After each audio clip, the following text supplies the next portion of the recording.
Hey guys, it's Tim, and this is Wrestling Unlimited, as it's Monday, and this is the Wrestling Wrap-Up, a handful of news brought to you in one easy-to-watch video. Now, as far as today's show does go, we're going to break down and do a review of NXT Battleground, because I finally watched that show. I watched 3/4 of it last night, and then I watched the two final matches, the men's and women's title matches, the main events this morning. We're going to talk about one former NXT superstar getting a movie made about her. We're going to give you all the news and notes from last night's AEW Media Scrum. Who won the Best of the Super Juniors? A possible return tonight on Raw, and more. Because again, this is the Wrestling Wrap-Up every Monday and Friday morning right here, either live or later on YouTube or on Twitch, twitch.tv/PWU Unlimited. And remember, you can watch or listen to this show a number of different ways, whether that's live on Twitch, live or later on YouTube, or later on podcast services all around the globe like Stitcher, Spotify, Google Pod, Apple Pod, Anchor, iHeartRadio, and so much more. Remember, if you are watching live on Twitch, you can help us out a couple of different ways. You can help us out by hitting that donate button down below or by donating Twitch bits in the live chat.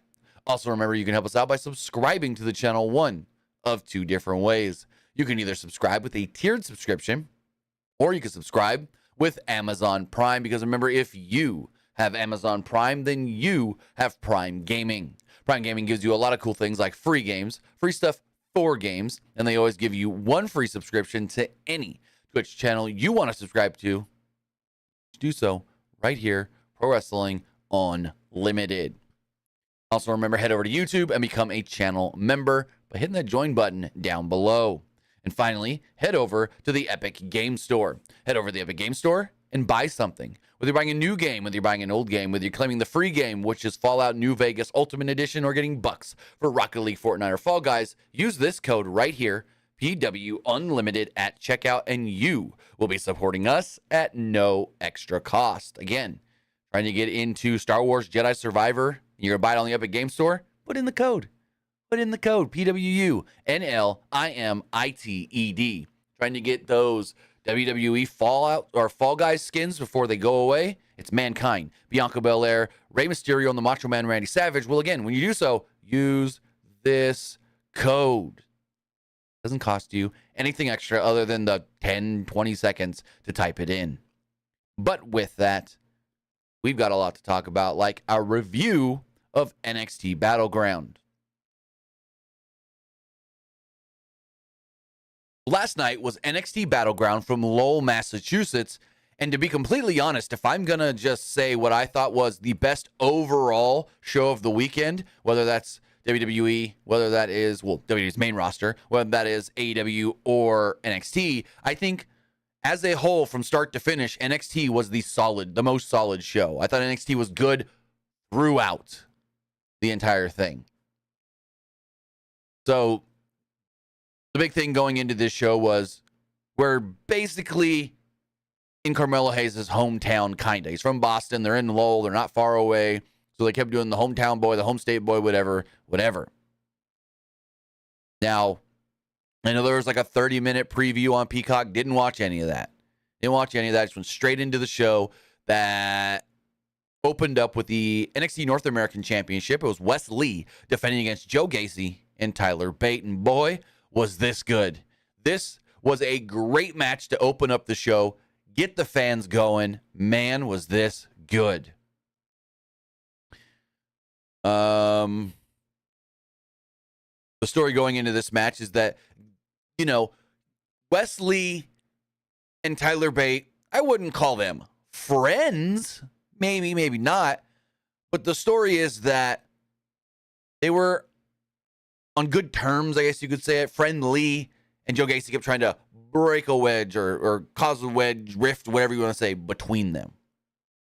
And the rift did continue last night, early on in this match, actually, as the rift continues, as Bate and Lee engaged in some fisticuffs early on, allowing Gacy to strike with a dive through the ropes as they were fighting on the outside. The pace then quickened, and the action intensified with a flurry of spots. Bate did an impressive spot where he gives Lee a giant swing while simultaneously giving Gacy an airplane spin. Like, come on. Claudio ain't doing that one. Claudio ain't doing, got a guy on his shoulders, and a swing at the same time. Fucking Tyler Bate is a monster. Moments later, Gacy executes a slow drop on Bate while at the same time giving Lee a Uranagi slam. Gacy eight separate times catches both, Gacy at separate times caught both Bate and Lee in a crossface, but the hold is broken up by the other. Lee fired up to deliver a double karatic kick, and he gets a little close, doesn't really get a near fall off of it. There's a great sequence where Lee applied a sleeper on Gacy. Gacy then countered the sleeper by ramming Lee into the turnbuckle. Gacy goes for the cover, but Bate breaks it up with a corkscrew swanton. Bate then delivered a Tyler Driver 97, but Lee breaks up the pin and gets a near fall from the broken pin on Gacy. Great sequence here. There's a spot where there was a contrived spot that had Gacy perched on the top rope, and Gacy apparently avoided Lee's attack. Lee then sails outside with a flip dive and wipes out Bate. He did the Montez Ford spot, basically. So he's got Joe Gacy on the top rope. He's trying to do something, I don't know what, and Gacy kind of like pushes him off or whatever. Then Wesley goes, screw this, and he runs, and you think he's going to maybe run and jump on the top rope and try to do something with Gacy, but instead, he just kind of shifts himself to the side of Gacy, who's still sitting on the top rope, and he does a flip dive over the ropes to the outside on to Tyler Bate. This was a really cool spot. Back in the ring, Gacy executes a Uranagi slam and sets a first finish. Lee counters by executing his own finish. There's a karatic kick by Lee, and he covers Gacy to win the match and retain the North American Championship. Wes Lee is on a roll. They're doing great things with Wes Lee. He's a huge babyface for the brand. Every time I see Wes Lee, the first thought that I think of is, man, this guy's hot. But where would he have been if Zachary Wentz never got fired? Would he just be a fledgling tag guy? Would they be the top tag team? Would they be in the hunt as a tag team? What would Wes Lee's trajectory be and look like in NXT if he was still in a tag team? That's the big question. Would he be a champion? A singles champion to boot? I don't know. But I love everything they're doing with him. The super charismatic, everyone loves him babyface, going out there, putting on great matches, banger after banger, just they've found something in Wes Lee, and hopefully it doesn't stop anytime soon. So next up, the NXT Heritage Cup is on the line as Noam Dar defends against Dragon Lee with, well, British Rounds rules. If you don't know what British Rounds rules are, let's tell you. The British Rounds rules is a 6-round match. Each round is 3 minutes. After those 3 minutes, each competitor goes back to their corner and gets 20 seconds to rest, kind of recuperate. Now, if a pinfall or a submission occur in any of the rounds, boom, it just ends the round there, no matter how far into the round it is. But if for some reason there is a disqualification or a complete knockout, that just ends the match altogether. 2 out of 3 falls is how you win this match. You have to get 2 falls. First to 2 falls wins.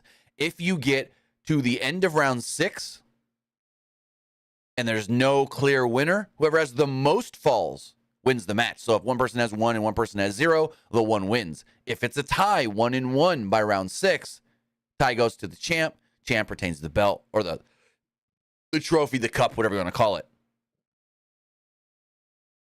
So the match starts out and Dragon Lee has Nathan Frazier in his corner. Noam Dar comes out with nobody. Round 1 was mostly grappling on the mat, and Dar powders and flees the ring as the round is winding down. Now, Dar doing this in the past, being in British Rounds matches in the past, fighting for the Heritage Cup, played to his advantage early on because Dragon Lee kept forgetting about the time. Dragon Lee kept forgetting about the clock, and he would be going for stuff, doing stuff, and the ref would go, stop! Time is up, round's over. Like in the first round, he went to go for a dive on Noam Dar to the outside, but the ref stops him before he can actually do the dive because the round ended. And this, I think, happened in one or two other rounds as well, where he's going for something and the ref had to stop him. But between rounds 1 and 2, Oro Mensah would run down to ringside to be the corner man for Noam Dar. Mensah was recruited to be a second in a skit on the pre-show that I did not see, but at least they told us about it on the main card. The Dragon Lee in the next round was gaining some momentum, going, and gets a roll-up, or gets rolled up by Dar for a pinfall with about 1 minute and 30 seconds left in the second round. So about halfway through the second round, Noam Dar goes up 1-0. Dragon Lee was making a rally late in the third round, and he's got Dar kind of like up against the ropes, and he's punching them and hitting them, and the ref gets in the way. Round's over. And soon as the ref does that, Noam Dar then, boom, back elbows Dragon Lee right in the face. And the ref's yelling at him, hey, the round was over. He's like, I didn't hear the ding. I didn't hear it. I didn't know. I'm sorry. And so Vic goes, oh, okay, I guess the referee's going to leave this one up to referee's discretion. And the referee's going to give him a pass here. And I go, should he? Because they're like, if this is what it should be a DQ. Noam Dar loses because he attacked after the bell at the end of the round. This should be a DQ. But instead, the ref gives him a warning and says, we'll let it slide. But the ref ends up looking like a jackalope here, like a dum-dum. Because the ref literally got in between the two and said, the round's over, stop. Very loudly to where we caught him, so we can hear it on the camera. And he just gives Noam Dar the pass here. I wasn't a big fan of that. But Dragon Lee's kind of down from the elbow. Kind of whatever. Not really able to catch himself here. And Noam Dar's like, screw the 20 seconds. Let's go. He's down. I need to go. And the round starts, and Dar works over Dragon Lee. Dragon Lee then fights back as he applies a Texas Cloverleaf. Mensah cheats, though, and pushes the ropes just a little closer to Noam Dar so he can get for the rope break. Ref sees this and just gives Oro Mensah a warning, going, hey, you can't do that. Get out. No. I'm like, what? Who paid off this goddamn ref? This then leads to Frazier coming to the aid of Wes Lee, taking out Oro Mensah. And Oro Mensah, though, gets the better of it, and Frazier crashes into the steps. Dragon Lee tries to score as he does a tilt-a-whirl plancha, and Lee covers Dar for the pinfall, bringing it all even 1-1. The cornermen are also looking to get even as well. Frazier jumps Mensah as they brawl, and the referee says, well, you guys aren't doing your job. Just get out of here. You guys are both kicked out. Go. They're sent to the back. Now there's no cornermen. No one let the other know what's going on, basically. So we're 1-1 as we go into round 5. No seconds. Dragon Lee takes an ugly bump off the apron. This looked bad. This looked really bad. So I forgot to mention earlier, he did a spot where Noam Dar, pretend I'm Noam Dar on the apron. My microphone stands the ropes, right? Right. The arm here is the top rope. I'm Noam Dar. Well, Dragon Lee runs at Noam Dar, jumps over the top rope, grabs him from the neck with his legs, Hurricane Rana off the apron. This was an awesome spot. Great spot. Well, he tries to do it again in round 5, but instead, Noam Dar has it spotted, tries to grab him for a power bomb, but can't really hold them. They both fall off the apron. It looks like Noam Dar, or Dragon Lee, maybe cracks the back of his head on the side of the rope, the ring, the apron, the skirt, whatever you want to call it. Nasty looking spot. But Dragon Lee continued and was seemingly fine going forward. So, yeah, scary looking spot. Dragon Lee recovers, and he executes a last ride's Liger Bomb for a near fall, but can't really get it as they go to the end of round 5. Jakara Jackson then suddenly runs in the ring to distract the referee, and this is when Lash Legend then hops the barricade, and she smacks Dragon Lee across the back with the bucket, the one that Oro Mensah had brought out earlier. Dar then delivers his finisher and just pins Dragon Lee to win the match. Very shocked that Dragon Lee didn't win. But Now it looks like Noam Dar is going to lead himself a little stable with Oro Mensah, Jakara Jackson, and Lash Legend. Don't know where this is going, but cool. Something different. Something different. We have, I think, more of them in a backstage interview later. Then we got what may have been, and I've seen others say this too, match of the weekend. As far as from anything. New Japan, NXT, main roster WWE, AEW. I think this last man standing match with Ilya Dragunov and Dijak may have been the best match of the weekend. These two beat the ever-loving dog piss out of each other, and it was fun to watch. It wasn't like anarchy in the arena, spots for spots, violence for violence. No, this was calculated, well thought out match where these two beat the ever-loving crap out of each other. It was a war. I loved it. The match begins with them brawling around ringside. The ring steps are quickly utilized as a prop, which is a callback to an angle that set this whole thing up to start with. Dijak also drags a table from under the ring, and Dragunov hurls himself through the table in order to knock down Dijak. This is a cool looking spot. Dragunov is also hurled onto the ring steps, but he counters Dijak by giving him a DDT on the steps. Dragunov then picks up the steps and uses them as a weapon. Dragunov goes coast to coast with Van Terminator that sandwiches Dijak with the steps. They trade some chops and whatnot. You get some Ric Flair and Wahoo McDaniel vibes. Dijak takes a German suplex on his head and neck, but he rises like an angry monster and comes right back at it. Dijak bellows with a primal yell, and he guzzles Dragunov. Dijak gives Dragunov a chokeslam on the apron, which looks like that hurt like hell, and Dragunov barely breaks the 10 count and getting back in the ring and stopping the 10 count for the, what's called, the last man standing. We then see a feast your eyes by Dijak, and Dragunov is on rubbery legs, barely able to stand at this point. Dragunov falls into the corner, and in the middle, and the middle rope kind of keeps him up as he grabs it to hold himself up. There's another primal scream by Dijak as he retrieves a kendo stick and just starts waylaying at Dragunov's midsection, just ka-chow, ka-chow, ka-chow, just beating the shit out of him. Dijak wants Dragunov to stay down, but Dragunov won't go down. Dijak then splinters the kendo stick with repeated strikes to Dragunov. Dijak then grabs a metal folding chair, and Dragunov fights back. But Dijak hits him with the chair, and Dragunov still wants to fight back. There's a comeback by Dragunov as he climbs atop the ring steps and that are in the ring, and Dragunov leaps off the steps with a flying forearm and lands on Dijak, sandwiching him into the chair. Dijak could not answer the 10 count here, and Dragunov becomes the last man standing. I liked this finish. It was basically, Dijak's got the chair, Dragunov jumps off the ropes, boom, forearms the chair into him, and there we go. So, yeah, Ilya Dragunov defeats Dijak in the last man standing match. This match was so good. This match was so much fun to watch. I enjoyed it. If you haven't seen this match, go watch it.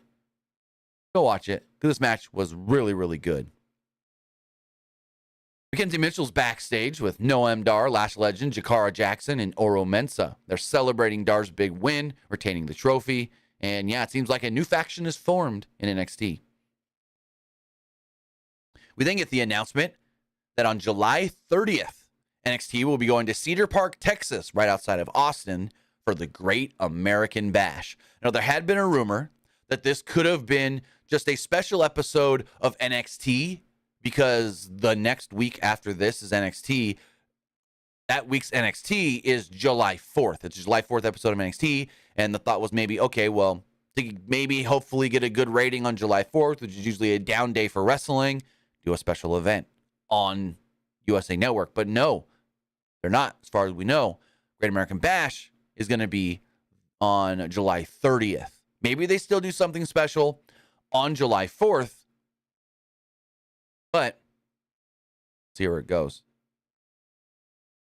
Next up, the NXT Tag Team Championships were on the line when Gallus, Mark Coffey, and Wolfgang, with Joe Coffey, defended against the Creed brothers, Brutus and Julius Creed, with Ivy Nile. I thought this match was really good, but I didn't like the finish. The finish kind of hurt this match from being really, really good. I thought it was good, but not really good because of the finish. Because basically it was Ava comes down, she attacks Ivy, this distracts Julius, and then he just gets pinned. So it took away from the match, if I'm going to be honest. It was the match itself. The bulk of the match was good, just a bad finish. There's heat on Brutus early as Gallus worked him over. Julius cleans house after a hot tag. He gets a near fall with a standing shooting star. The Creeds go for a doomsday device, but Mark Coffey counters. There's a double team by Gallus as they team up on Julius. Brutus then makes the save with a flying cannonball. The Creeds rally as they psych each other up. Joe Coffey tries to interfere, but he tripped up Ivy Nile. Joe Coffey is then clotheslined out of the ring. Ava suddenly comes down to ringside and assaults Ivy Nile.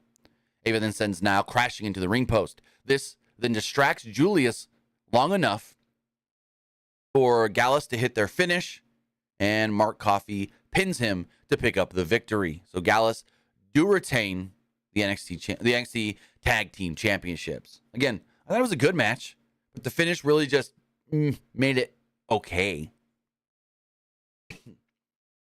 So next up, it was Tiffany Stratton versus Lyra Valkyria for the vacant NXT Women's Championship. I thought these two worked really well together. I thought these two did a good job in this match.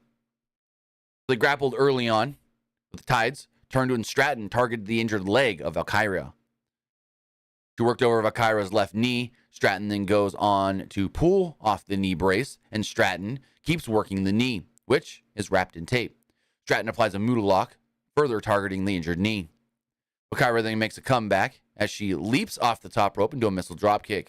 Valkyria is mounting a comeback, yet she continues to sell the knee. There were some awkward spots at one point towards the end, but they kind of got through it. There's a high cross by Valkyria. Stratton rolls through it and lifts Valkyria off the mat. Valkyria sort of counters with a crucifix bomb and gets a near fall off of it. Valkyria is then tripped up, and Stratton does a springboard into a corkscrew splash. He traded a few near falls to the home stretch at the end. Valkyria blocks a handspring back elbow and gives some suplexes to Stratton. Valkyria then tries to follow this up with her finish, which is a roundhouse kick, but her injured knee gives way and she buckles. Stratton then capitalizes, going for her finishing sequence, the rollover fireman's carry into the PME, prettiest moonsault ever, and pins her to become the champion. So there we go. Stratton wins the belt. And they made a point to be like, you know, Tiffany Stratton, she's had opportunities before for the NXT Women's Championship, but this is the first time it's been a one-on-one singles match for Tiffany Stratton. So there we go. Tiffany Stratton is your new NXT Women's Champion.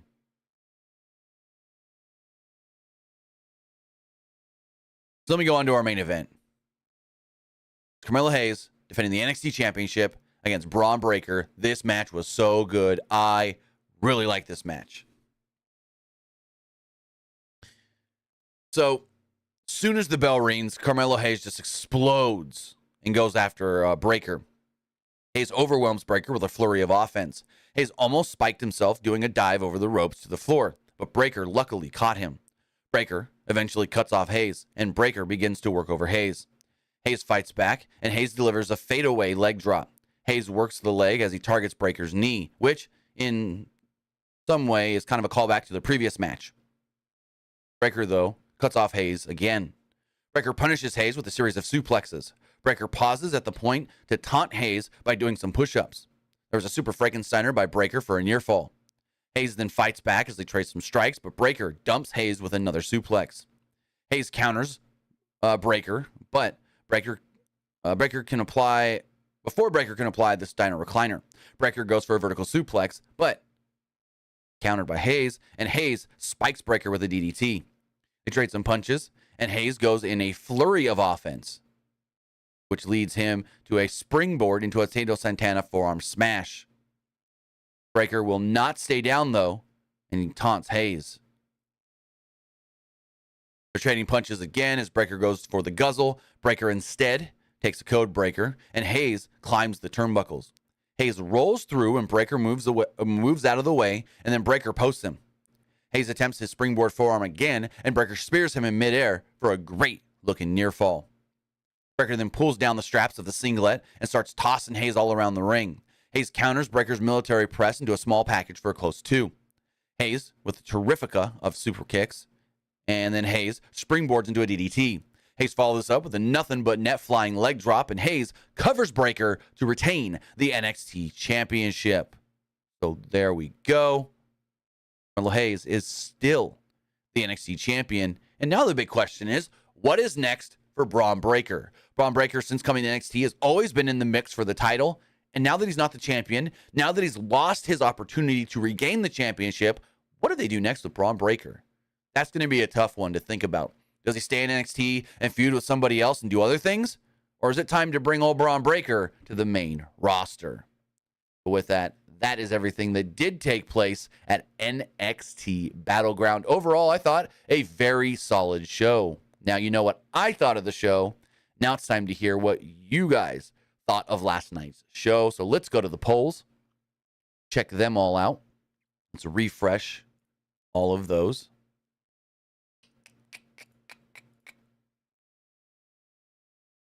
Come on, come on, come on. Or as the Twitter poll does go, 100% liked it. Wow.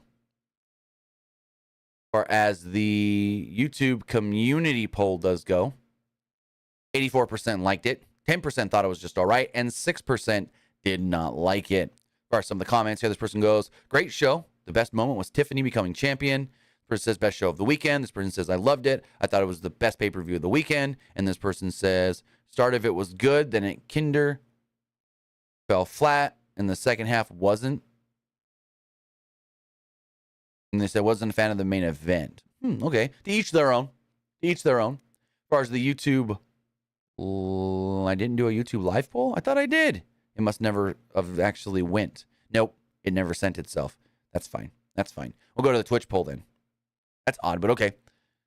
As far as the Twitch poll does go, 100% liked the show. That's good to see. Good to see. But with that, that was everything that did take place at NXT Battleground. Now, speaking of NXT, one former NXT wrestler that we really never saw a lot of getting a movie made about her, which is very, very interesting as well. The New York Times is reporting. Or no, the Times of India. I read that wrong. Just so used to seeing the and Times being New York Times. The Times of India is reporting that a movie is being planned on former NXT talent Kavita Devi, with the plans to make the film on a, quote, very grand stage. The producers noted that the project is currently in the writing stage, and once that is completed, they will decide on a shooting schedule as well as casting.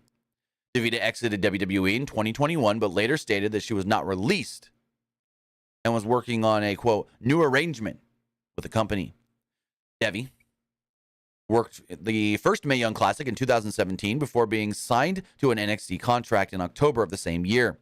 She was among the first ever Indian female talents to be signed by the company. She last wrestled for the company in July of 2019. So yeah, I want to make a movie on Kavita Devi.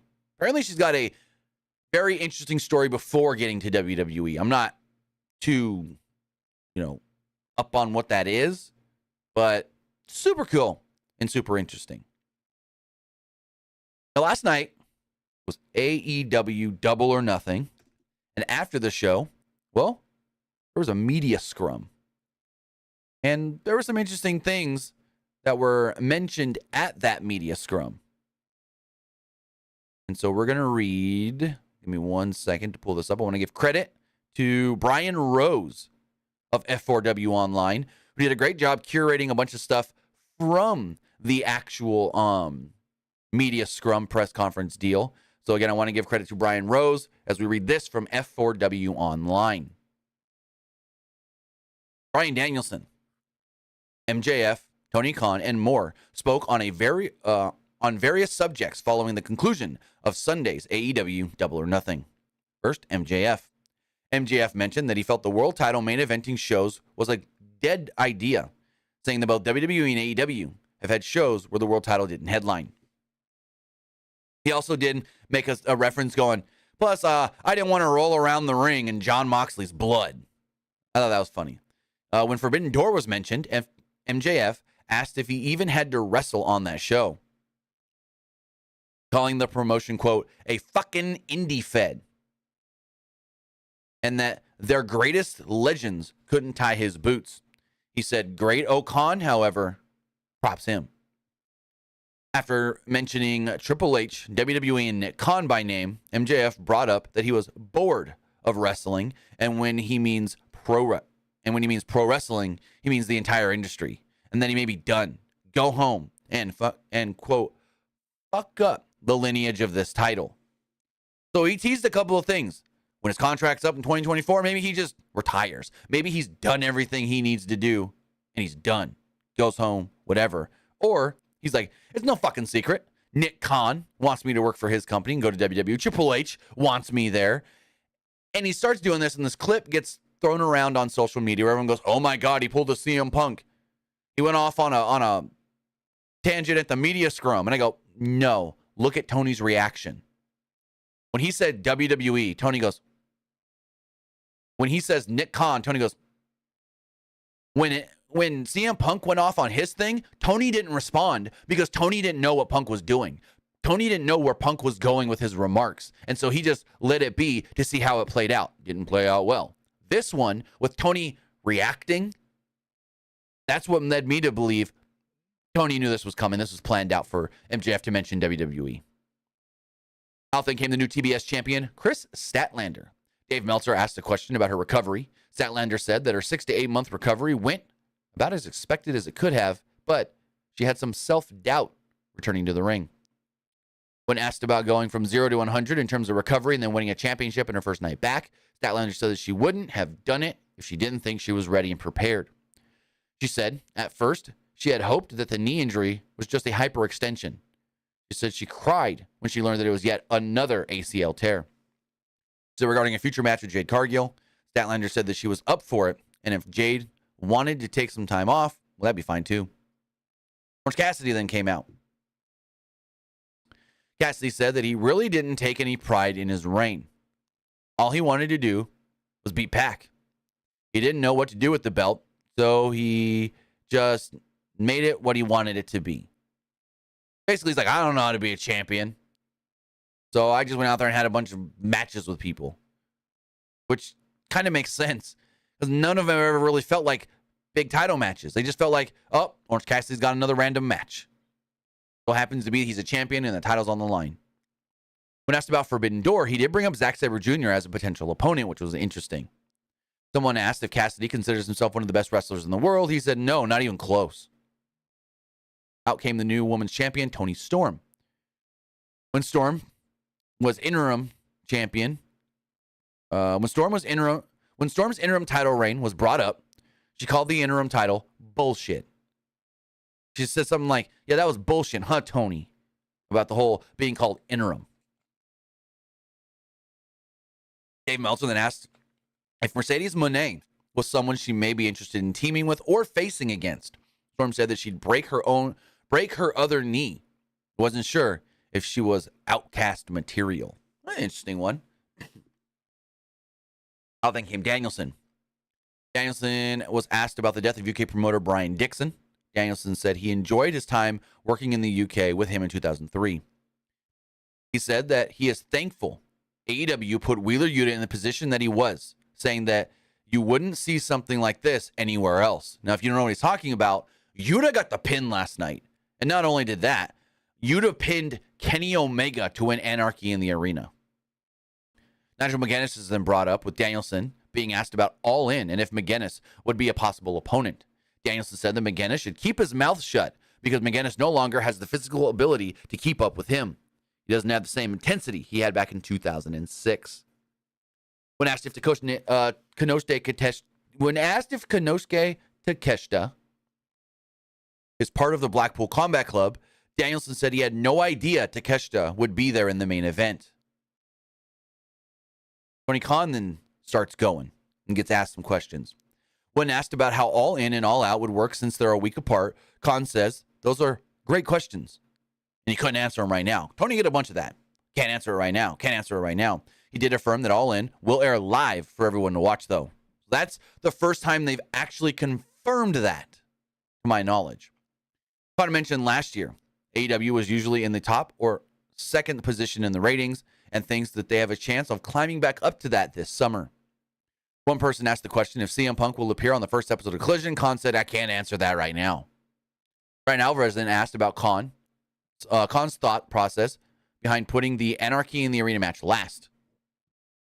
Khan mentioned that he puts a lot of thought in match order and brought up that he had to put Stadium Stampede match last one time, so this ain't the first time the world title didn't go last. Regarding All-In ticket sales, Tony Khan did state that they're currently right around 65,000 tickets sold with a current gate number of around $8 million. During discussions on the Owen Hart Cup, Khan mentioned that Jushin Thunder Liger being a name that could appear was very, very interesting, and says that he is optimistic on that happening, which again, very interesting, because he was like, yeah, I'd love to bring Liger into Canada for one of these, spots. Because remember, Liger and Owen teamed together in Japan. When asked about a potential fan fest during Double or Nothing weekend, which I thought they already did, Tony Khan just goes, I guess a partnership with UFC is out, right?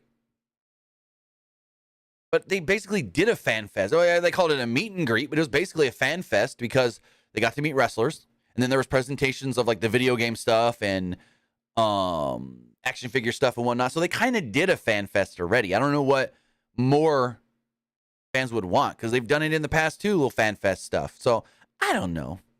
I don't know what this really was. Goldberg's name was brought up at one point, with Khan mentioning that he had spoken to Goldberg recently. However, he said that was not unusual, as he has talked to him many times before because they have mutual friends.